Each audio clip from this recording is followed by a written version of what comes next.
នេះគឺជាដំណើរកម្សាន្តដែលពួកខ្ញុំទៅលេងកោះស្ដេចដែលស្ថិតនៅក្នុងខេត្តកោះកុងដែលជាកោះមួយមានទេសភាពស្រស់ស្អាតទឹកវិញថ្លាមើលដល់បាតហើយពួកយើងអាចងូតទឹកលេងកម្សាន្តបានជាពិសេសបងប្អូនខ្ញុំនឹងគឺគាត់ឡើងជិះជែកដែលមើលទៅគឺថាសប្បាយខ្លាំងមែនតើបន្ថែមពីនោះយើងក៏ជិះទូកស្ទូចត្រីមើលផ្កាថ្មហើយយើងអាចឡើងទៅលើកោះញ៉ាំអីដែលយើងស្ទូចបានឬក៏យើងទិញពីសមុទ្រនឹងដំណើរកម្សាន្តនេះមានរយៈពេល1យប់2ថ្ងៃហើយវីដេអូនេះគឺខ្ញុំកាត់ទេឥឡូវនេះខ្ញុំបានមកដល់ផែកោះស្ដេចហើយដោយមានបងអូនខ្ញុំគាត់នៅខេត្តកោះកុងហ្នឹងគាត់នៅរចាំទីនឹងស្រាប់តែម្ដងពួកខ្ញុំទៅពីពេញ6នាក់គាត់មកពីថ្មសកោះកុងហ្នឹង6នាក់ហើយឥឡូវនេះយើងកំពុងតែរងចាំទូកដើម្បីឆ្លងទៅកោះស្ដេច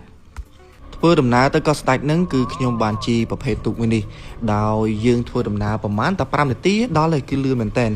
ហើយក្នុងការជិះទូកនេះគឺម្នាក់10000ទៅក៏10000មកក៏10000តែបងប្អូនខ្លះដែលទៅនឹងរៀងខ្លាចអាចជិះទូកធំបានឥឡូវនេះយើងបានមកដល់កោះស្ដេចហើយក្រុមខ្ញុំក៏រៀបចំដាក់អីវ៉ាន់ហើយក៏ដើរទៅកាន់កន្លែងដែលយើងស្នាក់នៅលើកោះស្ដេចនេះគឺមានការស្នាក់នៅច្រើនប្រភេទមែនតើមានទាំងរីសតមានទាំងផ្ទះសំណាក់ហើយក៏មាន home stay ផ្សេងជាជម្រើសរបស់បងប្អូនពួកខ្ញុំស្នាក់នៅកោះស្ដេច home stay មែនតើទៅគឺយើងស្នាក់នៅផ្ទះអ្នកស្គាល់គ្នាទេដែលគាត់ណែនាំហើយថានៅទីនេះវាស្រួលម្យ៉ាងដែរជប់ឡើងយើងអាចអង្គុយឈៀលអីបានឥឡូវរៀបចំហើយខ្ញុំក៏ចូលក្នុងបន្ទប់ខ្ញុំមាន handy របស់ខ្ញុំគេលាប sunscreen នេះឲ្យចឹងណាដើម្បីការពារសម្រស់តែវាមិនទៅណាទេបើសម្រស់យើងនៅតែប៉ុណ្្នឹងទោះអ្វីប៉ុណ្ណាទៀតក៏នៅតែប៉ុណ្្នឹង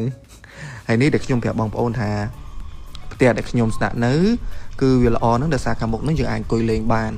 បើកតាទ្វារមកយើងអាចមើលឃើញសម្រស់ទឹកសមុទ្រភ្នំជាពិសេសតែអ្នកភូមិទៀតអញ្ចឹងខ្ញុំគិតថាទីតាំងនេះវាល្អដែរហើយក៏សែលបាត់ចិត្តទៀតមិនបងអង្គយូរខ្ញុំក៏ចាប់ផ្ដើមចេញជិះម៉ូតូដើរលេងនៅលើកោះស្ដេចម៉ូតូនេះគឺម៉ូតូប្អូនស្រីដែលគាត់ជាអ្នកលក់អវ៉ាន់នៅលើកោះស្ដេចហ្នឹងហើយគាត់ឲ្យខ្ចីអញ្ចឹងពួកយើងអាចជិះកយគុណបាននៅលើកោះស្ដេចហ្នឹងមួយទៀតអ្នកទាំងអស់គ្នាមកកោះស្ដេចហ្នឹងក៏អាចជួលម៉ូតូជិះលេងកម្សាន្តបានដែរឥឡូវខ្ញុំទៅកាន់រីសតមួយ